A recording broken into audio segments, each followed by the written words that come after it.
নাটোরে ঈদের দিনেই চামড়ার বাজার ঠিকঠাক দাম না পাওয়ার অভিযোগ করেছেন মৌসুমী ব্যবসায়ীরা।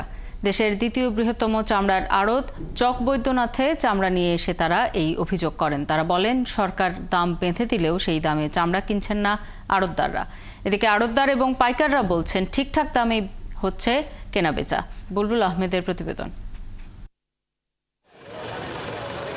ঈদের প্রথম দিনেই নাটোরের আড়তগুলোতে চামড়া বেচাকেনা চলছে 500 থেকে 900 টাকা পিস দরে।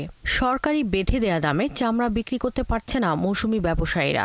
তারা বলছেন, নানান অজুহাতে আড়ত মালিকরা তাদের দাম দিতে চাইছেন না। দাম না পেলে চামড়া পাচার হওয়ার শঙ্কা রয়েছে। এত কষ্ট করে সারাদিন ছাত্রদেরকে নিয়ে কষ্ট করার পরে গাড়ি ভাড়া দিয়ে এখানে নিয়ে আসার পরে গাড়ি ভাড়ার টাকা পর্যন্ত আমাদের হচ্ছে না। তো চামড়া কিনছি ধরেন 1900 1100 এরকম কিনেছি, কিন্তু আমরা তো দাম পাচ্ছি না। কিনেছি 20 টাকা 30 টাকা, বেচলাম 40 টাকা, মানে 10 টাকা লাভ এভারেজে। এদিকে হঠাৎ করে লবণের দাম বেড়ে যাওয়া ও গরম পড়ায় চামড়ার গুণগত মান নষ্ট হওয়ার আশঙ্কায় বেশি দামে চামড়া কিনতে পারছেন না বলে জানান আড়ত মালিকরা। চামড়া মোটামুটি ভালোই আমদানি আছে, খুব একটা খারাপ আমদানি নাই, এবং সরকার যে দাম দিচ্ছে তার চেয়ে দাম কম দামে আমরা কিনতেছি না। মোটামুটি সরকারের দামই আমরা কিন্তু চামড়াটা বেশ কিছু করোনা দেখা যাচ্ছে, এই করোনাটা বাদ দিয়ে আমরা কেনার চেষ্টা করছি। আমি যদি একটা 900 950 টাকা চামড়া কিনি, 250 টাকা খরচ আছে, তাহলে আমার পড়ে যাচ্ছে 1200, 1150, 1200 হচ্ছে, বুঝছে না, বুঝছেন? এই জন্য আমরা চামড়াও কিনতে পারছি না। চামড়া কম দামে কেনার কথা স্বীকার করে জেলা চামড়া ব্যবসায়ী গ্রুপের একজন নেতা জানান, আজকে যত চামড়া আসবে সরকারি রেটেই কিনা হবে। তবে লবণের চড়া দাম বাজারে কিছুটা নেতিবাচক প্রভাব ফেলেছে। লবণটার বিষয়টা মেন।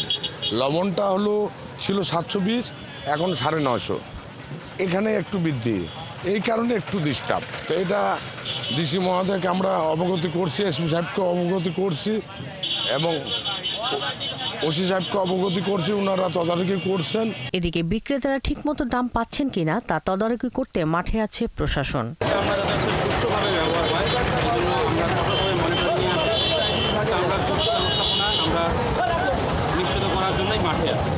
জেলা প্রশাসনের সাথে সমন্বয়ে আমাদের ডিস্ট্রিক্টের কর্মকর্তারা একই সাথে মোবাইল কোড করেছি আমরা, করার পরে লবণের সংকট কিন্তু এখন পর্যন্ত নাই, বা যেটা আছে আমাদের অতিরিক্ত মজুদ এখন পর্যন্ত আছে। এবছর নাটোরে গরু, মহিষ, ছাগল মিলিয়ে 18 থেকে 20 লাখ পশুর চামড়া সংগ্রহের লক্ষ্যমাত্রা নির্ধারণ করেছে নাটোর চামড়া ব্যবসায়ী গ্রুপ।